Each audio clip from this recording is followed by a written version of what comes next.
Hello everyone, आप सभी का स्वागत है मेरे यूट्यूब चैनल पीएससी का अड्डा पे। जहां आज हम पढ़ने वाले हैं मध्य प्रदेश की मिट्टियां, जिसमें हम थ्योरी पढ़ेंगे और फिर उसके बाद मैप भी देखेंगे। चलिए पढ़ते हैं। धरातल की ऊपरी परत जो पेड़ पौधे के उगने व बढ़ने के लिए आवश्यक तत्व को प्रदान करती है, मिट्टी कहलाती है। मिट्टी चट्टान तथा जीवाश्म के मिश्रण से बनती है। मध्य प्रदेश के मंडला, बालाघाट, शहडोल, उमरिया में लाल तथा पीली मिट्टी की अधिकता पाई जाती है। मध्य प्रदेश में काली मिट्टी दक्कन ट्रैप अथवा बेसाल्ट चट्टान जैसे आग्नेय चट्टानों के ऋतु अपक्षय के द्वारा निर्मित हुआ है। काली मिट्टी में जल धारण क्षमता सर्वाधिक होती है।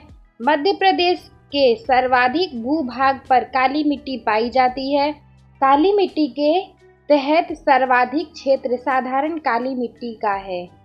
काली मिट्टी का काला रंग लोहे की अधिकता के कारण होता है। मिट्टी की प्रकृति उदासीन होती है, जो गन्ने के लिए उपयुक्त है। सर्वाधिक उपजाऊ मिट्टी जलोढ़ मिट्टी है। मध्य प्रदेश में प्रमुख रूप से 5 प्रकार की मिट्टी पाई जाती है। जलोढ़ मिट्टी परतों के रूप में पाई जाती है। काली मिट्टी देख लेते हैं, जिसे रेगिड मिट्टी भी कहा जाता है। तो इसमें है कि इसमें मुख्य रूप से लोहा एवं चूना होता है। फास्फेट, जैव पदार्थ एवं नाइट्रोजन की कमी पाई जाती है। इसका निर्माण ज्वालामुखी से निकलने लावा के जमने से होता है। यह क्षारीय प्रकृति की होती है। इसका पीएच मान 7.5 से 8.5 होता है। यह कपास के लिए सर्वाधिक उपयुक्त है। गेहूं एवं सोयाबीन के लिए भी अच्छा है। आगे देखते हैं। यह मिट्टी सबसे अधिक क्षेत्र 40% में पाई जाती है, जो मालवा का पठार, नर्मदा सोन घाटी एवं सतपुड़ा मैकल श्रेणी में पाई जाती है।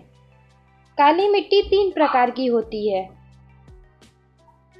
गहरी काली मिट्टी नर्मदा सोन घाटी से अधिकांशतः तथा मालवा के कुछ क्षेत्र एवं सतपुड़ा का मुख्य भाग आता है। यह काली मिट्टी के कुल क्षेत्र का लगभग 3.5% है। साधारण काली मिट्टी देख लेते हैं कि मालवा का पठार इसका मुख्य क्षेत्र है। यह काली मिट्टी के कुल क्षेत्र का लगभग 37% भाग में पाया जाता है, जो मध्य प्रदेश के लगभग 400 लाख एकड़ भूमि क्षेत्र में फैला हुआ है। इसमें सिंचाई की आवश्यकता अधिक नहीं होती है। ठीक है। छिछली काली मिट्टी देखते हैं कि इसका क्षेत्र सतपुड़ा मैकल क्षेत्र, बैतूल, छिंदवाड़ा, सिवनी वाला भाग आता है। यह मिट्टी प्रदेश का 7.1% पर पाई जाती है। इसके अंतर्गत प्रदेश के 57 लाख एकड़ भूमि क्षेत्र आता है।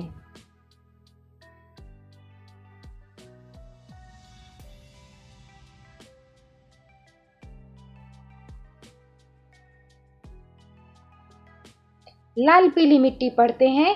इसमें चूने की मात्रा अधिक होती है, लेकिन जैव पदार्थ की मात्रा कम होती है। प्रकृति देख लेते हैं। प्रकृति 5.5 से 8.5 पीएच मान होता है, जिसमें यह अम्लीय से क्षारीय होता है, जो कि चावल के लिए उपयुक्त है। यह मध्य प्रदेश के संपूर्ण पूर्वीय भाग बघेलखंड में पाया जाता है, जिसमें मंडला, बालाघाट, शहडोल जिले आते हैं। यह मिट्टी प्रदेश की संपूर्ण मृदा का 37% भाग है। गोंडवाना शैल समूह से निर्मित है।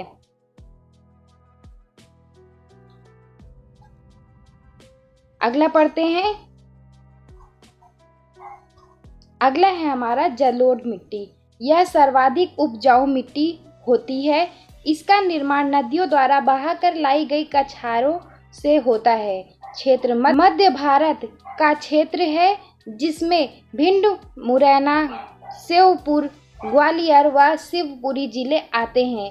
इस मिट्टी का जनक पदार्थ बुंदेलखंड, नीस तथा चंबल द्वारा निक्षेपित पदार्थ है। प्रकृति इसकी उदासीनी होती है और गन्ने के लिए उपर्युक्त गेहूं एवं कपास भी अच्छा होता है। यह मिट्टी प्रदेश का लगभग 30 लाख एकड़ भूमि पर फैला हुआ है, जो कुल मिट्टी का 3% है। मिश्रित मिट्टी, इसमें लाल, पीली, काली मिट्टी का सम्मिश्रण पाया जाता है, जो कि बुंदेलखंड क्षेत्र में पाई जाती है। इसमें मुख्यतः मोटे अनाज उगाए जाते हैं। इस मिट्टी में नाइट्रोजन, फास्फेट एवं कार्बनिक पदार्थ की अल्पता पाई जाती है। कछारी मिट्टी देख लेते हैं। बाढ़ के दौरान नदी द्वारा अपने अपवाह क्षेत्र में बिछाई गई मिट्टी कछारी मिट्टी कहलाती है। इसका विस्तार भिंड, मुरैना, शिवपुर, ग्वालियर आदि जिले में है। इसमें गेहूं, गन्ना, कपास आदि खेती होते हैं। अन्य तथ्य पढ़ लेते हैं मिट्टी के रिगार्डिंग। अन्य तथ्य, मध्य प्रदेश में मृदा अपरदन कृषि भूमि के लिए सबसे बड़ी समस्या है। सर्वाधिक मृदा अपरदन चंबल नदी द्वारा होता है। चंबल नदी द्वारा मृदा अपरदन से गली का निर्माण होता है। मिट्टी का अपक्षेपण रेंगती हुई मृत्यु कहा जाता है। तेज जलधारा द्वारा मिट्टी को गहरे काटने को अवनालिका अपरदन कहा जाता है।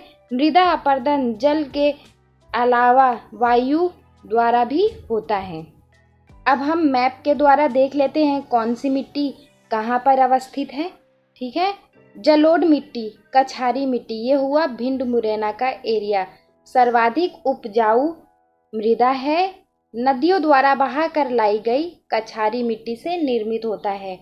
मिश्रित मिट्टी है ये यहाँ पे बुंदेलखंड का एरिया। मिश्रित मृदा मुख्यतः मोटे अनाज के लिए उपयुक्त होता है। लाल पीली मिट्टी देख लेते हैं। ये रीवा पन्ना का पठार का एरिया है, कवर करा है, और ये बघेलखंड। तो लाल पीली मिट्टी हो गई। ये फेरिक ऑक्साइड के जल अपघटन से पीले रंग होता है। लाल रंग लोहे के ऑक्सीकरण से बनता है। तो यहाँ पे बता दिया गया है कि पीला और लाल रंग, पीला रंग होता है फेरिक ऑक्साइड से और लाल रंग होता है लोहे के ऑक्सीकरण से। ठीक है, छिछली काली मिट्टी हो गई, ये हमारा सतपुड़ा का एरिया हो गया। गहरी काली मिट्टी हो गई नर्मदा नदी जी जहाँ से प्रवाहित होती है। और सर्वाधिक काली हो गई इंदौर भोपाल का एरिया हो गया। चलिए, इस प्रकार हमने मैपिंग के द्वारा भी अपने वीडियो में देख लिया है। पहले थ्योरी पढ़ा, फिर मैप देख के अपने मध्य प्रदेश की मृदा कंफर्म कर लिया है। ठीक है, मेरा यह वीडियो आपके आने वाले एग्ज़ाम के लिए अति महत्वपूर्ण है। मेरे चैनल PSC के अड्डा को लाइक, शेयर और सब्सक्राइब करें और अपने दोस्तों के साथ भी ज़रूर शेयर करें। मिलते हैं अगले वीडियो में।